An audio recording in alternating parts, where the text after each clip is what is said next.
Hello folks, and welcome back to my channel. I am back again with another Halloween card video. This is an interactive pull tab card featuring some of the new Fawn products for their Halloween release. So I had initially went and already stamped and colored my images, and I roughly kind of put together the layout of the card I'm going to make, and then I'm going to start die cutting. So I'm die cutting this largest outside in stitched rectangle die here just as a base. I'm also stitching out these interactive die pieces from the Let's Toast pull tab add-on dies. So this is the main mechanism here. This is the pull tab. I'm cutting everything out of this heavyweight white cardstock. I'm going to take my rectangle I cut out earlier and cut out this little notch for my pull tab. And then I'm going to get right into ink blending. So I'm mounting or just adding a little bit of tape runner behind my panel here. I'm going to glue that down to my workspace so it doesn't shift around while I'm ink blending and stuff, it getting messy. So I'm going to do a nighttime sky again. I feel like it's very fitting for Halloween. So I'm starting off with some chipped sapphire here. I'm going in with this brush, but I'm not a big fan of these brushes. I know lots of people use them, but they're not really my fancy. They do have their purpose, don't get me wrong, but it just wasn't laying as much pigment as I wanted. I wanted a deep blue night sky, and this was going to take me a long time to build up with this brush. Maybe my ink pad is just a little dry, but I end up switching to a foam brush here just because I enjoy how smooth of a blend these brushes, like what they offer, and they just do a much better job in my opinion. Maybe I'm just more used to them, but nevertheless, I'm using a foam dauber, use what you want. But I'm going in with chipped sapphire at the top, and then I'm going to fade that down slightly near the middle portion where I'm going to bring in my next color.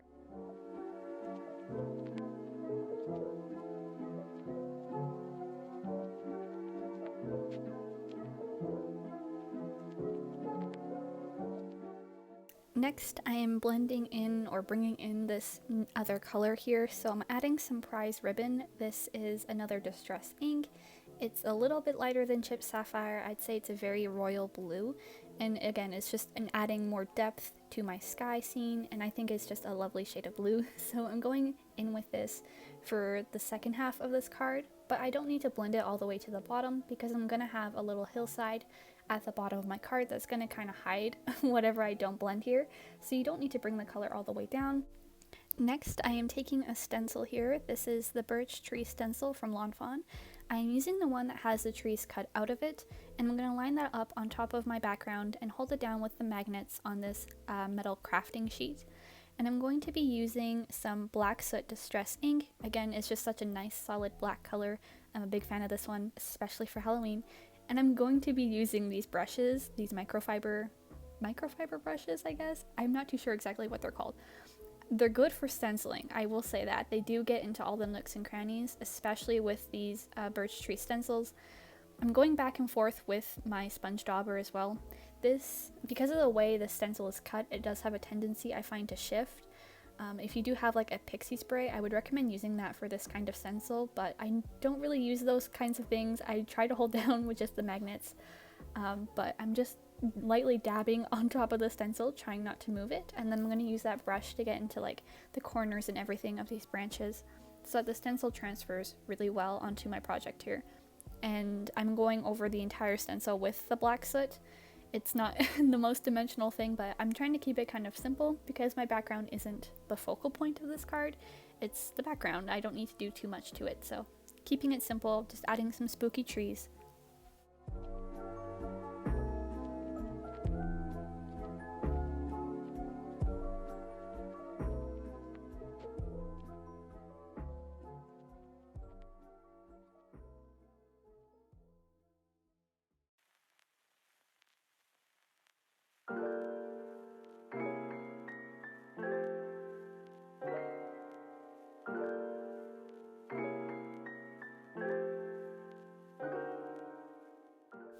Just to finish off my background here, I'm going in and adding some splatter details.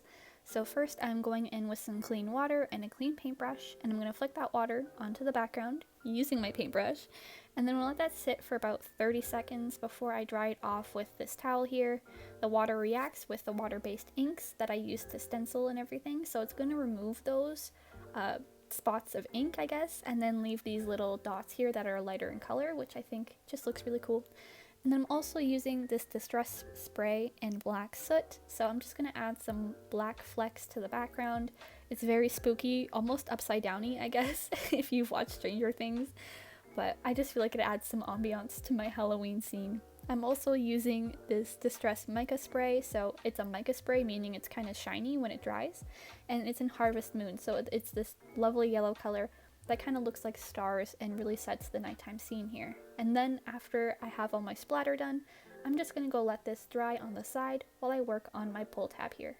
So like my background, I'm just adding this semi-permanent adhesive to the back, and I'm going to kind of mount this down to my metal sheet. I will remove the adhesive later, but it keeps my pull tab here from shifting, and I'm just using those same blue colors. So I'm going in with Chip Sapphire and Prize Ribbon again onto my pull tab here. You really only see the top, but I'm also adding it over the whole thing because I'm at it. I might as well do the entire thing just in case you see some other parts of the mechanism, but the main focus should be on the top portion where you can actually see it. I'm also adding some water splatter, not necessary, but I just thought why not? I have everything out, I might as well just add that. I'm gonna go let that dry as well. Next, I am taking that same outside in stitched rectangle. I'm only partially die cutting just this corner of this black sparkle paper, and then I'm going to go over that with this spooky fence border die from Lawn Fawn. I'm using my grid mat and just the comparison of the background to kind of see how high I want it to go, and I'm going to run that through my die cut machine. I'm doing the same process with this hillside here. I'm cutting the hillside out with the rectangle die, and then I'm going to use this simple stitched hillside border die to just stitch out the hillside border out of this green cardstock. And I'm going to see how they layer on top of each other first, again to gauge how high I want my hillside to be.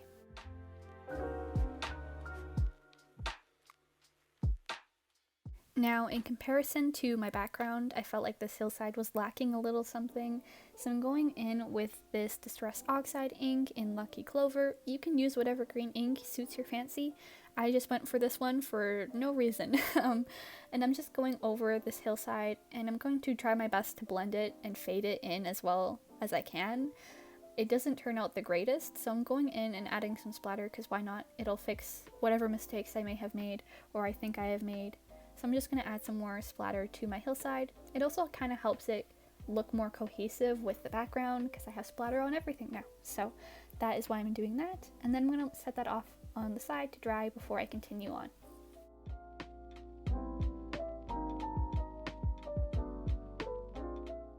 So next I'm doing some rough assembly, I guess, of my card here. So I'm using this ATG tape gun. You can use whatever adhesive suits your fancy. And I'm just going to add some adhesive to this black sparkle spooky fence piece I have cut out, and then I'm also going to use some liquid glue near the top portion so that my fence doesn't poke up and it doesn't lift and it's totally adhered to the card, because I don't want it to get all broken when mailing and taking it in and out of, you know, the envelopes and stuff.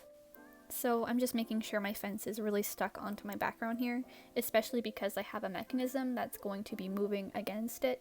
I want it nice and stuck. And I'm also using this acrylic block to hold it down while it dries. Next, I kind of roughly laid out my scene that I wanted using the pieces I had cut and colored earlier. So I'm taking this row of pumpkins. This is from the Simply Celebrate Fall stamp set, and I'm just going to glue that down where my border is. So I kind of want to set a scene like these bats are playing in a pumpkin patch when maybe they shouldn't be. I'm also gluing down this half pumpkin. This is from the Happy Halloween stamp set. It's this dog stamp set, and you can have these dogs popping out of pumpkins. So I thought, let's just do that, but with bats this time. So I'm gluing this pumpkin down onto my hillside with liquid glue.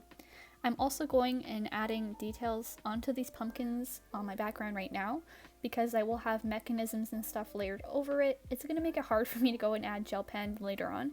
So I'm going ahead and just doing that now. So I'm using some white gel pen. It's 10 point from Jelly Roll. And I'm also using this clear sparkle gel pen from Jelly Roll as well, just to clean up any lines. And, you know, if I colored out of the lines by accident, I can fix those mistakes.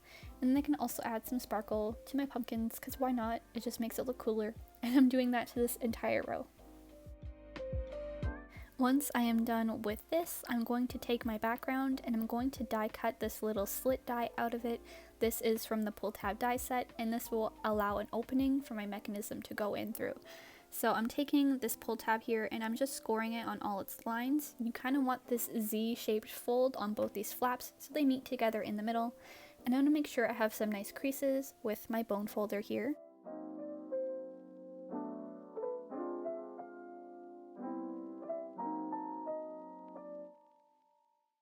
Next, I am taking some double-sided tape and I'm going to stick that onto these two flaps, I guess, of the mechanism here. And then I'm going to fold the mechanism in half and fish it through the slit I had cut out earlier with the tiny little die. And then once that is done, I'm going to try to line it up as best I can, or just make sure it moves well, I guess. And then I'm going to unfold it, remove the release paper, and add my bat on top. I'm using the one with his two wings out.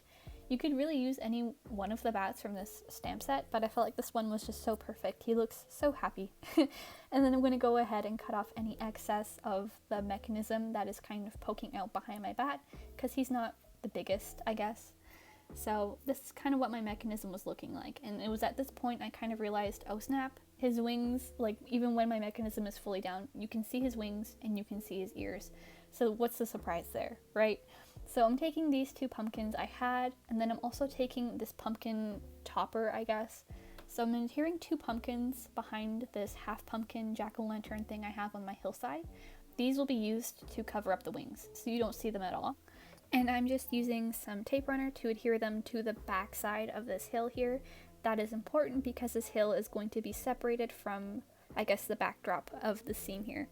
So once I did that, I was feeling a little bit better about my mechanism here. I kind of thought initially I had cut my slit at a wrong spot, so my whole card was going to be unusable, or just it wasn't going to be what I wanted, but I ended up being able to fix it, and honestly it just made me so happy. I felt like a proper MacGyver. So next I'm going and I'm taking the back side of my hill here, and I'm just using some foam squares.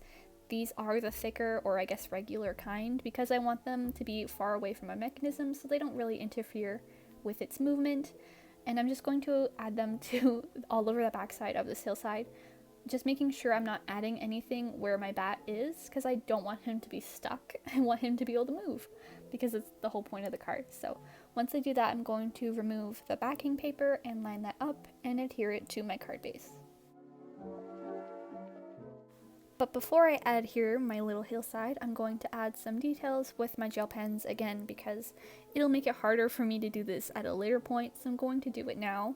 So I'm using the white to add some details, add some white back to the little fangs of my bat, and some sparkle just to make him sparkly and pretty, and then I can go ahead and layer my hillside on top of this piece.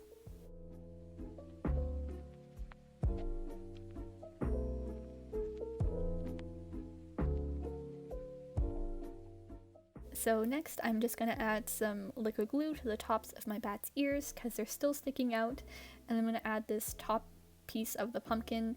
Again, this piece is from the Happy Halloween stamp set, so they're meant to go together so it looks like something is popping out of the pumpkin.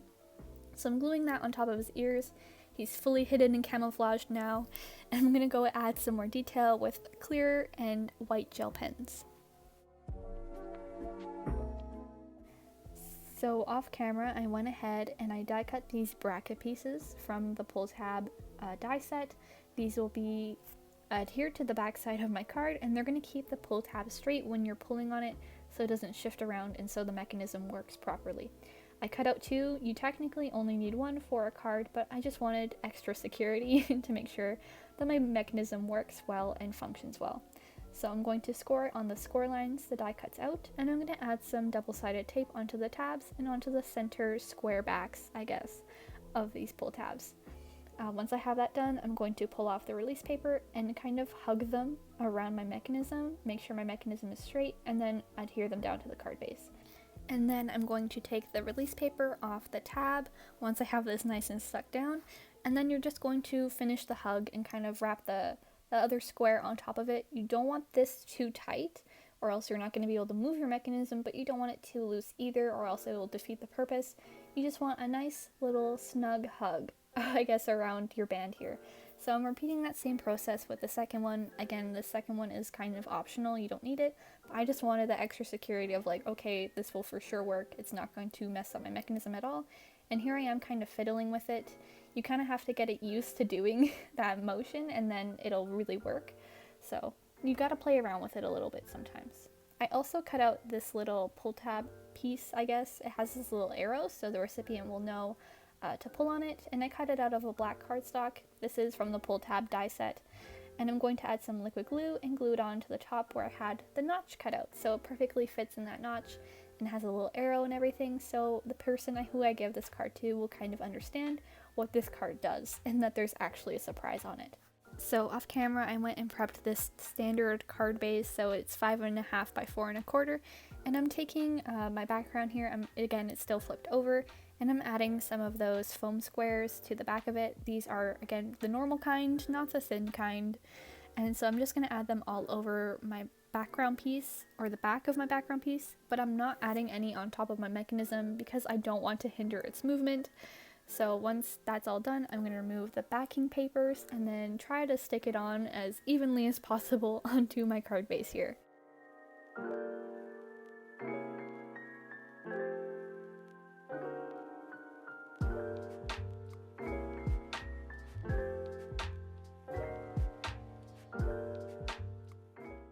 So next I'm just gluing down this banner I had cut and colored off camera.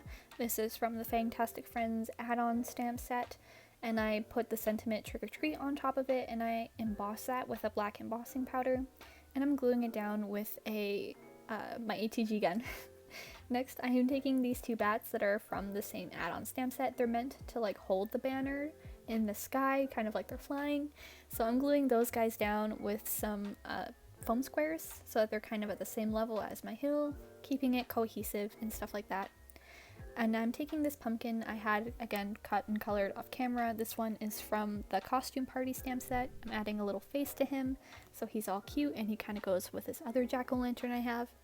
And I'm just using a whole bunch of different pumpkins I had cut and colored. They're all from different stamp sets. I have these small ones that are from the Happy Harvest stamp set. So what's nice about Lawn Fawn is everything kind of works together. So I was able to go through my stash, find images I liked, and then kind of use them all together on one card.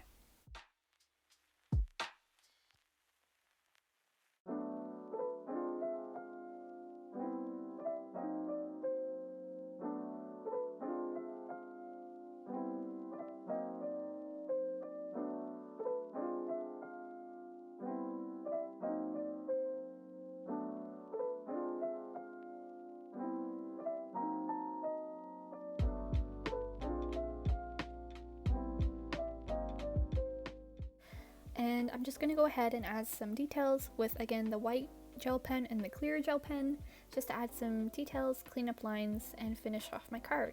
And that's about it. So I will include a little clip of how the mechanism works, and that's the video. So thank you so much for watching. If you want to, feel free to subscribe, like, comment, share. It's all a great way to support the channel, and follow me on Instagram. The link to my page is down below. Thank you so much for watching. I hope you have a great day, and I will see you all in the next video.